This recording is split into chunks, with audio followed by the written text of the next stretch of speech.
जी नमस्ते, मैं हूँ राकेश और स्वागत है आपका हमारे यूट्यूब चैनल एजुकेशन फायर पे।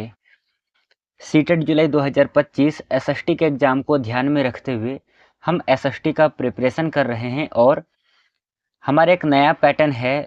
हम चैप्टर बाय चैप्टर डिस्कस करते हैं सभी चैप्टर को।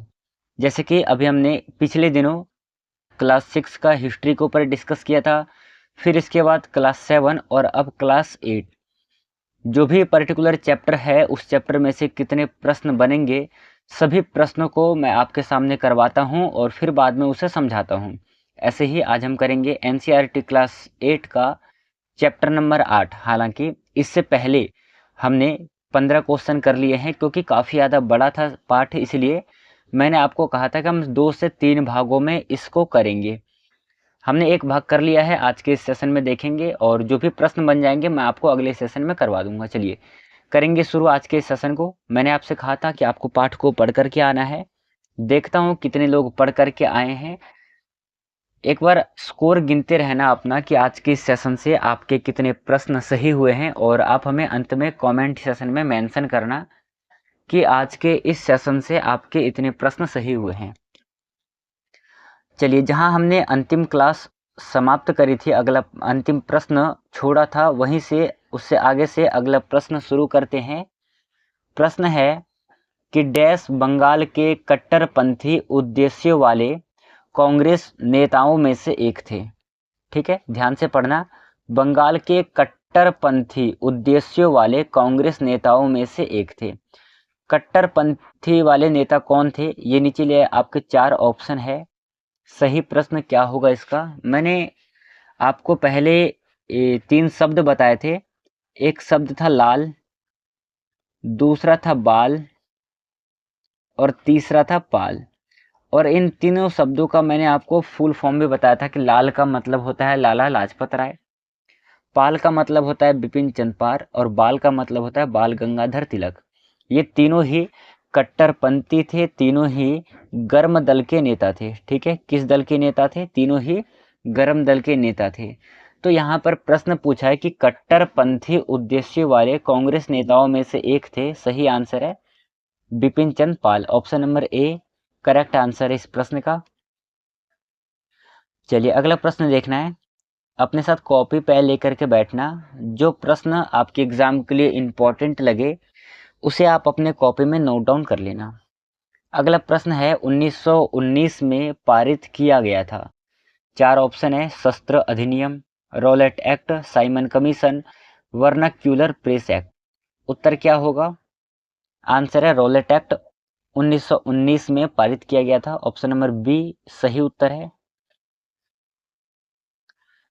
अगला प्रश्न है कि जब बंगाल विभाजन की घोषणा की गई तो डैश भारत के वायसराय थे। जिस समय पर बंगाल का विभाजन हो रहा था उस समय पर भारत के वायसराय कौन थे? आंसर इसका ऑप्शन नंबर ए लॉर्ड कर्जन। इन्होंने ही 1905 में कर्जन ने 1905 में बंगाल को सांप्रदायिक आधार पर बांटा था। ठीक है, सांप्रदायिक आधार पर बांटा था। ये क्लियर रखना है आपको। ठीक है, किस आधार पर बांटा था? सांप्रदायिक आधार पर विभाजन किया था। कर्जन ने किया था 1905 में किया था। अगला प्रश्न है कि डैश ने जलियांवाला बाग हत्याकांड के बारे में जानने के बाद अपनी नाइटहुड की उपाधि लौटा दी थी। सबसे पहले हम ये जानेंगे जलियांवाला कांड होता कब है? 1919 में ये होता है पंजाब में। ठीक है, ये घटना कहाँ पर होती है? पंजाब में होती है। और नाइटहुड की उपाधि किसकी रहती है? प्यारे साथियों, आपको याद रखना है एक नाम, रविंद्रनाथ टैगोर। रविंद्रनाथ टैगोर को नाइटहुड की उपाधि मिली थी। और जब जलियांवाला हत्याकांड होता है उस समय पर रविंद्रनाथ टैगोर नाइटहुड की उपाधि वापस कर देते हैं। Option number B option number C सही आंसर है। अगला प्रश्न है कि स्वतंत्रता हमारा जन्म सिद्ध अधिकार है, ये जो नारा है किसके द्वारा दिया गया था? इंपॉर्टेंट क्वेश्चन है, मैंने कई बार आपको यहाँ से प्रश्न करवाया है। अक्सर एग्जाम में ये प्रश्न हमें देखने के लिए मिलता है क्योंकि यहाँ पर कंफ्यूजन होता है। जवाहरलाल नेहरू कहें या फिर हम बाल गंगाधर तिलक कहें, क्योंकि दोनों ने ही स्वतंत्रता की मांग की थी, स्वतंत्रता के लिए लड़ाई लड़ी है। पर स्वतंत्रता हमारा जन्म सिद्ध अधिकार है, ये जो नारा है, ये जो वचन है, वो है बाल गंगाधर तिलक का। ऑप्शन नंबर बी सही आंसर इस प्रश्न का। और आप सभी को पता है बाल गंगाधर के द्वारा 2 पत्रिका लिखी जाती है। कौन कौन सी पत्रिका? एक तो है मराठा पत्रिका और दूसरा जो है वो है केसरी पत्रिका। मराठा पत्रिका जो है वो अंग्रेजी भाषा में लिखी गई है, केसरी पत्रिका जो है वो लिखा गया है मराठा में। तो ये वाला जो प्रश्न है ये आपसे अभी 2024 का जो एग्ज़ाम था सीटेट का, 2024 का जो जुलाई वाला एग्ज़ाम था, जुलाई वाले एग्ज़ाम में ये वाला प्रश्न आपसे पूछा गया था। अगला प्रश्न है खिलाफत आंदोलन के नेताओं में से एक थे। 4 ऑप्शन है, इन चारों ही नेताओं में से खिलाफत आंदोलन के नेताओं में से एक थे। सही उत्तर क्या होगा इस प्रश्न का? आंसर है Mohammad Ali. Option number A सही आंसर है। अगला प्रश्न है 22 नंबर का कि डैश और मुस्लिम लीग ने 1916 में लखनऊ के ऐतिहासिक समझौते पर हस्ताक्षर किया। किस हस्ताक्षर पर किस समझौते पर हस्ताक्षर किया 1916 में और किन के साथ में किया था, इसका आपको सही उत्तर देना है। और इसका सही प्रश्न है ऑप्शन नंबर सी सही आंसर हो जाएगा 22 नंबर के क्वेश्चन का। कांग्रेस और मुस्लिम लीग ने 1916 में लखनऊ के ऐतिहासिक समझौते पर हस्ताक्षर किया था। ऑप्शन नंबर सी उत्तर सही है। अगला प्रश्न है आपका, जब गांधी जी ने असहयोग आंदोलन शुरू किया था तो डैश ने अपनी वकालत छोड़ दी थी। सही उत्तर क्या होगा प्यारे साथियों? ये वाला जो प्रश्न है ना, ये कई बार एग्जाम में आपसे पूछा गया है। जो वनडे एग्जाम होता है कई बार उसमें भी पूछा गया है, और जो लॉन्ग टर्म एग्जाम होता है उसमें भी पूछा जाता है। तो बताना है आपको कि जब गांधी जी ने असहयोग आंदोलन शुरू किया तो किसने अपनी वकालत छोड़ दी थी? आंसर है ऑप्शन नंबर ए सी राजगोपालाचारी। आपका सही जवाब है। सी राजगोपालाचारी ने, जब गांधी जी ने असहयोग आंदोलन प्रारंभ किया उस समय पर इन्होंने अपनी वकालत छोड़ दी थी। अगला प्रश्न है आज का आपका 24 नंबर का कि अखिल भारतीय मुस्लिम लीग का गठन 1906 में डैश में हुआ था। पहला प्रश्न आपका यहाँ से बनेगा कि अखिल भारतीय मुस्लिम लीग का गठन कब हुआ था? 1906 में हुआ था। पर कहाँ पर हुआ था? उत्तर हो जाएगा आपका ढाका में हुआ था। और ढाका जो है अभी जो है बांग्लादेश की राजधानी है। ढाका बांग्लादेश की राजधानी है। और यहाँ की जो मुद्रा है, मुद्रा क्या है? मुद्रा है टका। ये 2 प्रश्न आपको अपने कॉपी में नोट डाउन कर लेना है। अगला प्रश्न है कि जलियांवाला नरसंहार डैश में हुआ था। इससे पहले वाले क्वेश्चन को यदि आपने ध्यान से पढ़ा है, यदि आप इस कक्षा को तन मन धन से देख रहे हैं तो आपको इस प्रश्न का जवाब इससे पहले वाले क्वेश्चन में मिल गया होगा, जब हम 23 या 22 नंबर का क्वेश्चन कर रहे थे। जब मैंने आपसे कहा था कि जलियांवाला बाग जब हत्याकांड होता है 1919 में, उस समय पर रविंद्रनाथ टैगोर अपनी नाइटहुड की उपाधि लौटा देते हैं। ध्यान करो एक बार पीछे वाला क्वेश्चन को, ठीक है? तो इसका प्रश्न का सही आंसर क्या है? ऑप्शन नंबर ए सही जवाब है इस प्रश्न का। प्यारे साथियों, यदि आपको ये कक्षा अच्छी लग रही है, यदि आपको क्लास में मज़ा आ रहा है, तो चैनल को सब्सक्राइब कर लेना, लाइक करना और बेल आइकन को प्रेस कर लेना, ताकि जो भी सीटेट एग्ज़ाम से रिलेटेड नोटिफिकेशन हो या फिर अन्य कक्षाएं हो, उनके विषय में जो जानकारी है सबसे पहले आप तक पहुंचे। तो जिन लोगों ने अभी तक चैनल को सब्सक्राइब नहीं किया है, सब्सक्राइब कर लेना। अगला प्रश्न है 1919 में डैश के बाद ब्रिटिश सरकार का रक्षा व्यय बढ़ गया था। 1919 ध्यान करना क्या हुआ था इस समय? 1919 में यहाँ पर प्रथम विश्व युद्ध होता है, ठीक है? प्रथम विश्व युद्ध के बाद में ब्रिटिश सरकार का रक्षा व्यय बढ़ गया था, क्योंकि जब विश्व युद्ध होता है तो उस समय पर बहुत भारी क्षति होती है, और क्षति होने के कारण आवश्यकताएं बढ़ जाती है। ऑप्शन नंबर ए इस प्रश्न का सही उत्तर है। अगला प्रश्न है कि गांधी जी ने अहमदाबाद में मिल मजदूरों की हड़ताल का नेतृत्व डैश में किया था।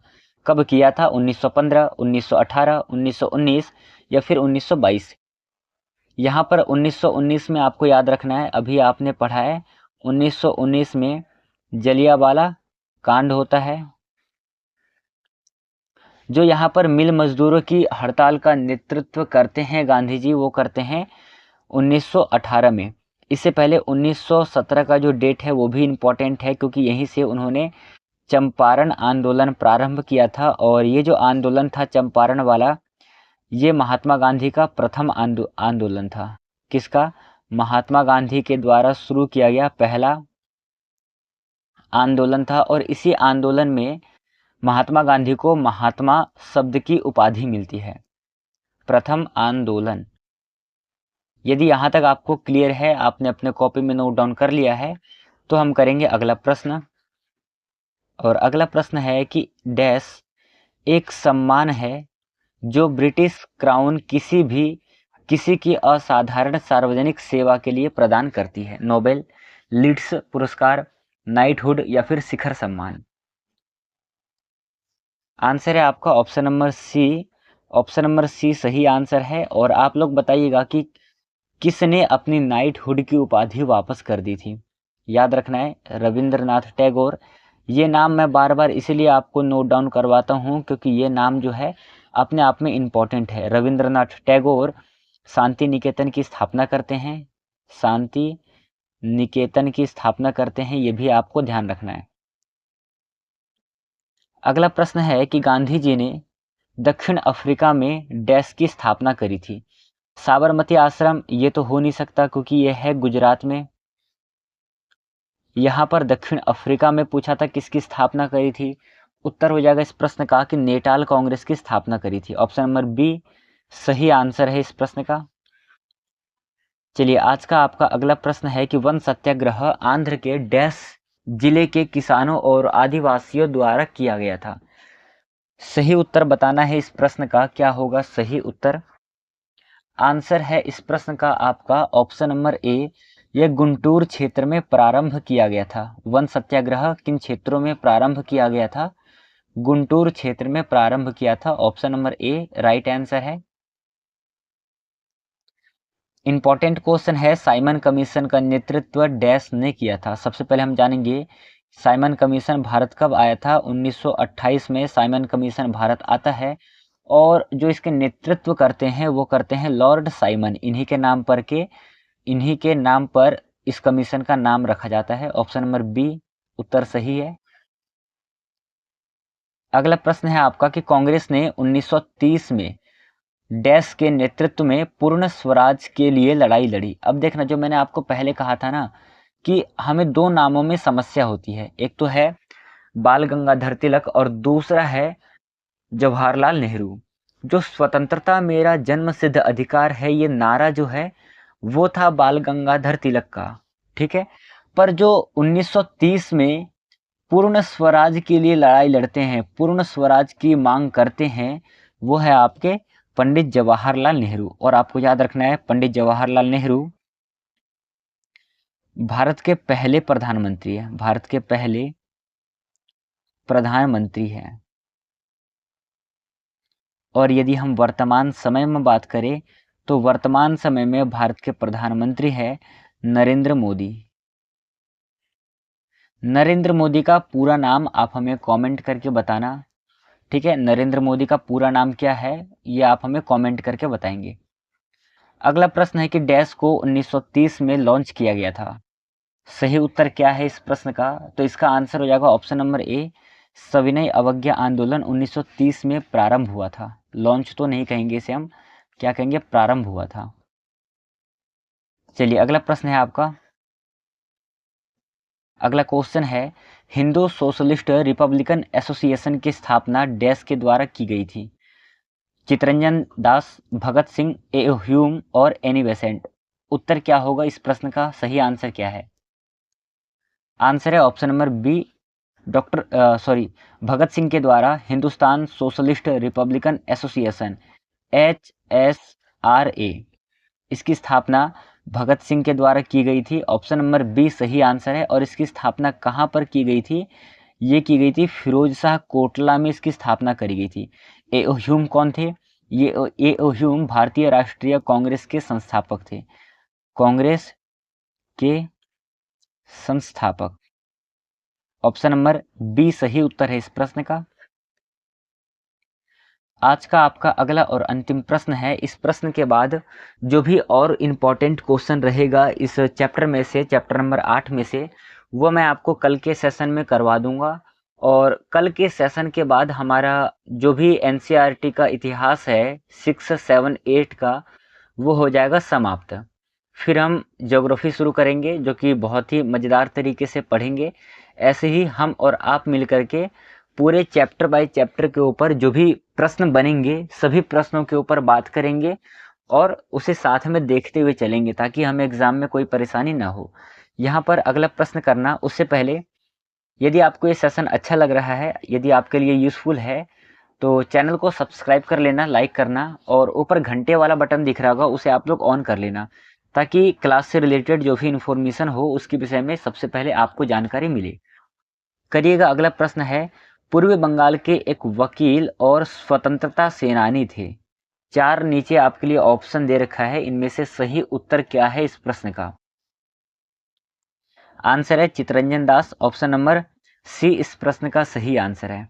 ठीक है, चितरंजन दास ने एक पार्टी की स्थापना करी थी, पार्टी की स्थापना करी थी।